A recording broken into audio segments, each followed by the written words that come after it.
So hi, we are live from Web08 in Paris. It is very cold in here, and I have the pleasure to meet this morning Daniele from Isango. Hi, Daniele. Hi.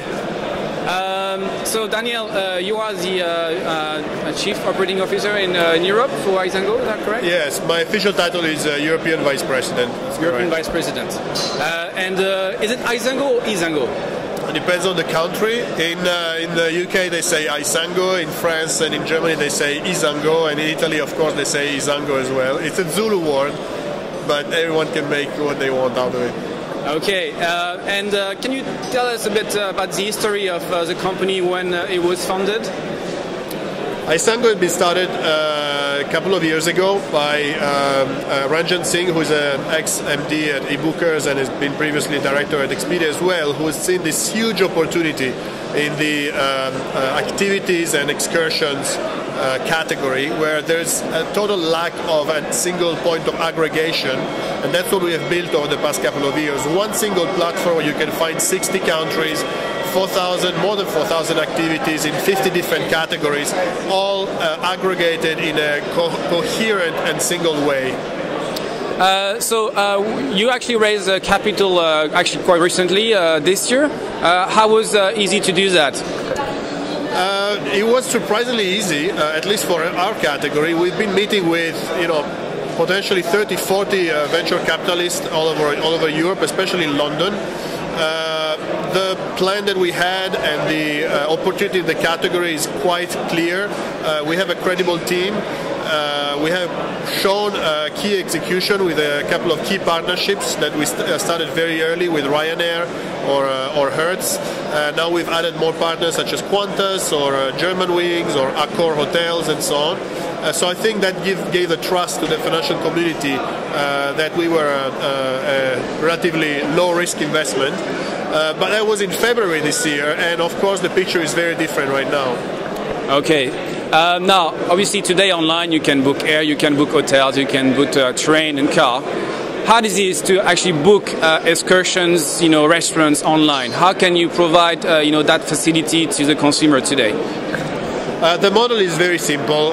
We have both a direct-to-consumer website, and we have as well lots of partnerships where we cross-sell products that are complementary to our partners' offers. So when people are booking a flight or a hotel, then our partners are able to cross-sell activities and excursions for that destination.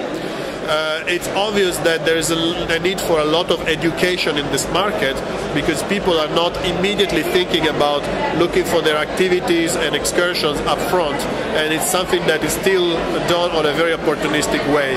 Our vision, of course, is that in 5 to 8 years from now, the opposite will happen, where people will be used to start looking for the activities and things they want to do at a specific destination.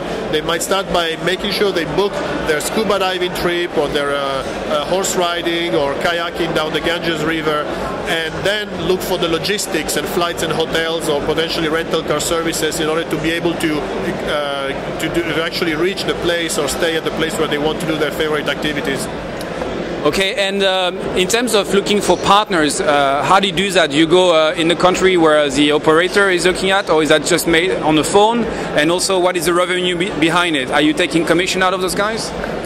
Yes, we work with partners that have been there with a solid track record. We have a sourcing team who has a clear checklist of quality for all the partners that work with us. Initially we had to go out and source partners, and now that we are visible on many high-level partner sites such as Ryanair or Qantas, to give you an example, now we get lots of requests.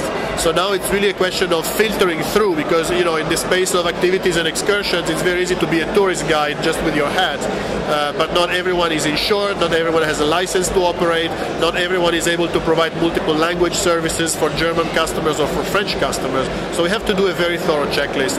And the model is very classic and simple. We source product at net rates from the local suppliers, and then we get commissions, or we apply a margin on top of it. Then we share with the partners that resell our products on their websites. I guess your site is also have an audience of different countries. How can you manage, the different culture and the kind of things that French people might want to actually do in a country versus an English guy? How do you manage that? There's two aspects to it. First of all, it's the user interface in the navigation, so all the localization of the platform, which is very flexible. So, for example, if you connect from the US, you will see a different site from what you can see in the UK. It's in terms of language, the Z's and the Z's and the S, for example, but also in terms of the currency or the world map, where the US is in the center of the world for the US and Europe is in the center of the world for Europe. So it's this type of localization that we apply on the user interface. In terms of the product categories, we have invested a lot into a very flexible Ajax-based filtering interface, so that when people are searching for products in, let's say, Australia, it's immediate for them to actually click and filter the products down to the categories or to the type of products that are of interest to them.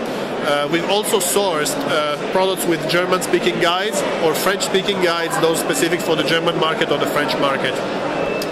Okay, in this market, we've seen that there were very few players, and now today we seem to see more and more companies who are doing excursion, all that kind of things. What is your points of differentiation? How can you bring even more value to the consumer versus your competitors? Yeah. It's an emerging market. It's the category that it's really not still online, and the reason is that there is very little automation behind the scenes. So the suppliers, in most cases, don't have a reservation system, so there's nothing to connect to. It's not like on flights or hotels where it's very easy to plug into a switch or a GDS and you get access to thousands of properties or hundreds of airlines.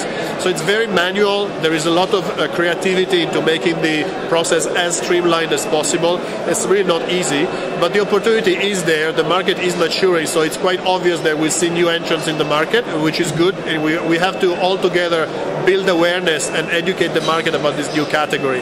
Now, who will win in the mid to long term are those who are being able to be global, who have very flexible interface and platform, because the category is very, very diverse.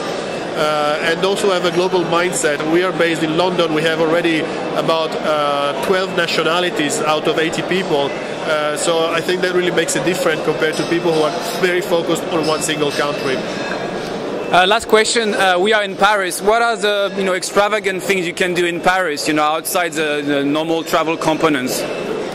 Well, any ideas? You can start with doing a private cooking class with a countess in Montmartre, or you can do Segway tours around the Eiffel Tower, or you can get a sommelier taking you around different bistros in Paris and tasting different types of wines in all the different locations, or you can end up with a candlelight dinner in one of the castles nearby Paris, just to give you a bit of a taste. Great, thank you, Daniel, and enjoy the rest of the web. Thank you, Guillaume.